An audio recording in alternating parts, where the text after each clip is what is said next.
wassalatu wassalamu ala nabil mustafa wa ala ahli sidqi wal wafa. Amma ba'd. Kaum muslimin yang mengasihi Allah Subhanahu wa taala, al-Islamu nidhamun syamilun yatanawalu madahirul hayah. Islam merupakan sistem yang menyeluruh, yang mencakup seluruh aktivitas kehidupan kita. Islam berbicara tentang segala sesuatu dan dan Islam telah mengatur semuanya itu. Termasuk adalah kaitan dengan al-kasbu wal mal, kaitan dengan mata pencaharian dan harta. Bagaimana Islam mengatur, bagaimana Islam menjelaskan tentang konsep rizki. Ada 5 poin bagaimana Islam mengatur tentang konsep rizki. Yang pertama, bahwa dalam Islam semua makhluk yang bernyawa, baik itu yang berakal ataupun tidak, rizkinya telah ditentukan oleh Allah Subhanahu wa taala. Di dalam Al-Qur'an, di dalam surat Hud ayat ke-6, Allah Subhanahu wa taala mengingatkan kita, "Wa ma min dabbatin fil ardi illa 'alallahi rizquha." Dan tidak ada satu binatang melata pun di muka bumi kecuali Allah telah menentukan rizkinya. Di dalam sebuah hadis, Rasulullah SAW juga ketika menceritakan tentang proses penciptaan manusia, maka di usia kandungan ketika 40 ketiga, kata Rasulullah SAW, bikat birizkihi, salah satu yang ditentukan adalah rizkinya. Ibrahim bin Adham pernah satu hari kedatangan seseorang yang memiliki anak yang begitu banyak. Kemudian dia mengeluh tentang rizki. Maka kata Ibrahim bin Adham, tunjukkan kepada saya anakmu satu saja yang rizkinya tidak ditentukan oleh Allah Subhanahu wa taala. Masa kata rajul, akhirnya orang tersebut terdiam. Yang kedua, konsep rizki yang disebutkan di dalam Islam bahwa kita tidak akan meninggal dunia sampai rizki kita itu habis. Disebutkan di dalam sebuah hadis riwayat Imam Al-Baihaqi, ayyuhan nas, wahai manusia, inna ahadukum lan yamut.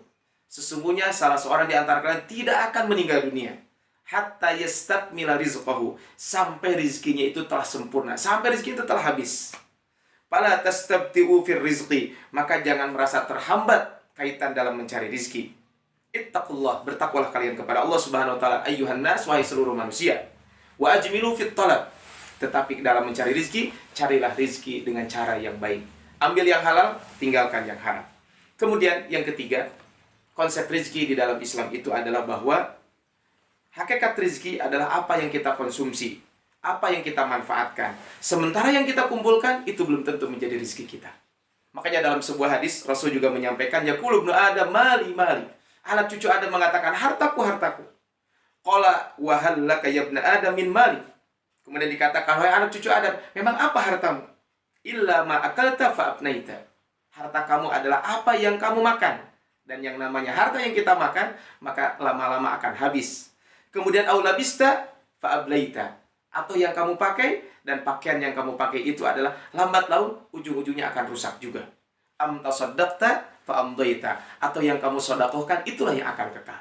Sisanya adalah akan kita tinggalkan, wa masiwa dzalika fadhaibun wa tarikul linnas, akan kita tinggalkan buat orang lain, akan kita tinggalkan buat ahli waris. Adapun konsep rezeki yang keempat adalah bahwa Allah Subhanahu wa taala akan menghisab setiap apa yang pernah kita lakukan. Ayatnya insya Allah kita hafal semuanya di dalam surat At-Takatsur ayat terakhir. Tsumma latus'alunna yauma idzin 'anil na'im. Kata Allah Subhanahu wa taala, kemudian pada hari kiamat kalian benar-benar akan ditanya terhadap nikmat yang telah Allah berikan kepada kalian. Bahkan di dalam sebuah hadis Rasul juga menyampaikan, lan tazula qadama 'abdin hatta yus'al an arba. Tidak akan bisa melangkah kedua kaki seorang hamba di hari kiamat sampai dia ditanya tentang 4 hal. Salah satunya adalah tentang hartanya. Dari mana dia mendapatkan harta itu dan harta itu akan dikemanakan. Ini adalah kaitan dengan rizki, konsep rizki yang disebutkan di dalam Al-Quran ketika berbicara tentang ini. Makanya ketika berbicara tentang surat At-Takatsur ayat ke-8, Abu Hurairah radhiyallahu anhu menceritakan bahwa satu hari Rasul keluar rumah, ternyata di luar rumah ada Abu Bakar dan Umar. Ketika ditanya Abu Bakar dan Umar, singkat cerita bahwa Abu Bakar dan Umar itu ketika itu sudah tidak memiliki makanan di rumah, termasuk Rasulullah SAW. Akhirnya Rasul berkunjung kepada salah seorang sahabat yang lain, dan ternyata dihidangkan makanan ketika itu. Selesai dihidangkan makanan, makan semuanya. Kemudian kata Rasul, summa latus'alunna yauma idzin 'anil na'im. Rasul mengatakan ayat itu. Kemudian Abu Bakar dan Umar berkata, ya Rasul, bagaimana kita akan dihisab tentang nikmat ini? Kata Rasulullah SAW, kita keluar tadi dalam keadaan tidak punya, dalam keadaan lapar, dan sekarang kita keluar sudah dalam keadaan kenyang. Yang terakhir adalah konsep rizki, yang disebutkan dalam Islam bahwa prestasi manusia itu bukan karena banyak atau sedikitnya rizki, tapi prestasi manusia adalah karena ketakwaan kepada Allah Subhanahu wa Ta'ala. Prestasi manusia adalah apakah dia termasuk orang yang paling bermanfaat buat orang lain atau tidak. Ahabbun nasi ilallahi anfahum linnas. Manusia yang paling dicintai oleh Allah Subhanahu wa Ta'ala adalah orang yang paling bermanfaat untuk manusia. Bulan Ramadan adalah kesempatan buat kita untuk menjadi pribadi-pribadi yang berkontribusi, pribadi-pribadi yang bermanfaat. Karena kalau kita berbicara tentang tujuan akhir saum Ramadan adalah la'allakum tattaqun, untuk menjadi pribadi yang bertakwa. Kita lihat dalam surat Al-Baqarah di awal-awal, maka orang yang bertakwa adalah wa mimma razaqnahum yunfikun.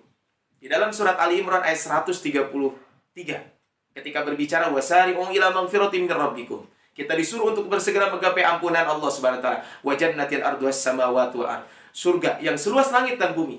Uiddat lil muttaqin, disiapkan untuk orang-orang yang bertakwa. Tapi apa kata Allah Subhanahu wa Ta'ala? Alladzina yunfikuna fis sarra'i wad dharra. Orang yang berinfak baik dalam keadaan lapang ataupun dalam keadaan sempit. Ini menunjukkan bahwa kontribusi kita harus kita lakukan. Jadi masalahnya adalah bukan banyak atau sedikitnya harta, tapi yang paling berprestasi adalah orang yang paling bermanfaat buat orang lain. Mudah-mudahan ceramah singkat ini bermanfaat buat kita semuanya. Billahi fisabilil haq, wallahu muwaffiq ila aqwamit thoriq, nasrun minallahi wa fathun qarib, ihdinas siratal mustaqim, fastabiqul khairat. Assalamualaikum warahmatullahi wabarakatuh.